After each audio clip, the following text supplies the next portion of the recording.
What time is it? Got into the tequila last night. Oh.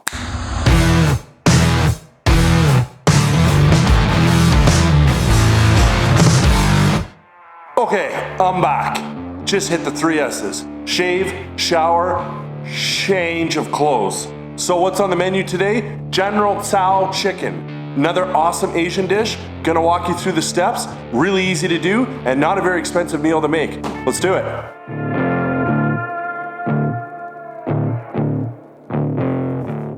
Oh, hey, welcome back. I'm gonna show you how we're gonna prep our chicken. I've got 2 boneless, skinless chicken breasts here. I'm gonna cut them into chunks, and then we're gonna put egg wash, flour, and panko, give them a toss, season them up, and get them into the oven. I've got my oven preheating right now at 375, so let's start cutting some chicken. So we're gonna cut them into, we'll say roughly 1 inch cubes. If you find some of them are a little bit too big, you just give them a little quick cut. So I should add that these are gonna be a no-fry chicken, so they're gonna get baked in the oven with panko. A few minutes later. So I got my island prepped here.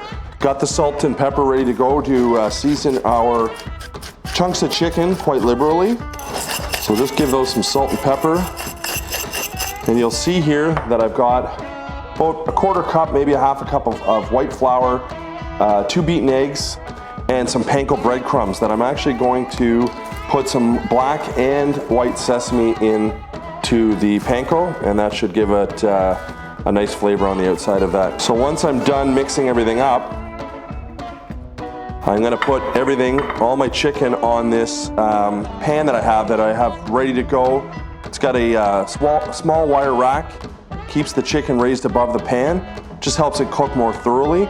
It's sprayed down with cooking spray and tin foil underneath, which makes it a lot easier for cleanup afterwards. So that's our prep, so let's start putting some chicken together here. I always kind of lay it out in order just to not forget what the proper steps are. So first step, flour.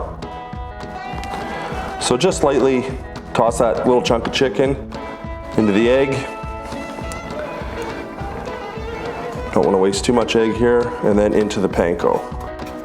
And you can see, hopefully, that's our first little chunk, and we're gonna put that gently on there.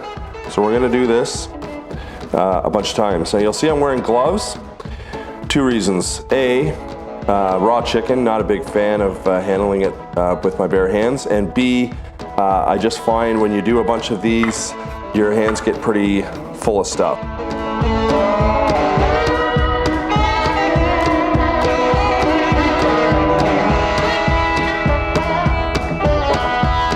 Okay, chicken's all ready. Gonna throw it in the oven. 375, roughly 40 minutes. It's a little on the long side, but I wanna make sure that the chicken's cooked through, and I wanna make sure my panko's nice and crispy. Into the oven she goes. Here's the sauce. I threw in a pretty hearty tablespoon of tomato paste. I'm going to use some concentrated chicken bouillon. I got 3/4 cup of water. So I'm gonna put a kind of an overflowing tablespoon of that in there. Give that a quick mix. I'm gonna put that into my bowl. 3 tablespoons of rice wine vinegar. 1 tablespoon of sriracha. Now if you're not big on the heat, add less or don't add any at all, but we like heat. Sembol olik, I'm gonna add a tablespoon of this. Regular soy sauce, 2 tablespoons. Dark soy sauce, this is optional, but it really gives your sauce a nice, rich, deep color. A tablespoon of hoisin.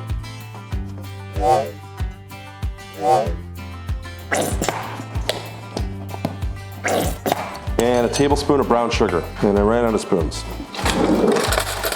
What I love about Asian sauces or Asian cooking is they're so balanced. There's a lot of sweet, heat, citrus, a lot of times with lime. So I just gave that a quick mix. I'm gonna put this on the stove and actually heat it up slowly. Now you can, if you want, add or make a slurry. And a slurry is basically 2 tablespoons of cornstarch with 2 tablespoons of water, and slowly work that in to thicken this sauce. But I find that it does thicken the sauce, but I find that you kind of lose that beautiful color that you've just developed. So I'm not gonna do it this time, but you definitely can. I am going to slice some green onion. Many ways you could slice them. You can cut them however you want. I like to cut them on a sharp angle. It just adds some sophistication to the dish. So I'll show you how I do it. So fresh onions here. Grab, 2 stalks. I usually just trim off the ends. And then I kind of hold them in a bunch like that together. And then I basically just start running my knife. And they don't have to be perfect, but you can pick and choose the ones you like. Doesn't change the taste, but they look cool. So now what I'm gonna do is toss my chicken in the sauce, and I'm gonna plate it in a bowl, add some sesame seeds and some green onion. It's gonna be a beautiful dish. So with this dish, tons of options. If you wanted to do a vegetable stir fry and toss your chicken in with your stir fry and add your sauce, would be perfect. So this dish I'm gonna estimate at around $6 to $8, depending on where you live, depending if you can get chicken on sale. I'm gonna say for us, what it cost us was about $7. $6 worth of chicken, we'll call it $1 worth for the sauce. You throw in half a cup of rice, you got a meal for 2 for $7 or $8. It's pretty cheap. Thanks so much for tuning in. Don't forget to subscribe, hit the notification bell, and we appreciate all your support. We'll see you on the next one. And does anybody know where Jamie is? I wasn't ready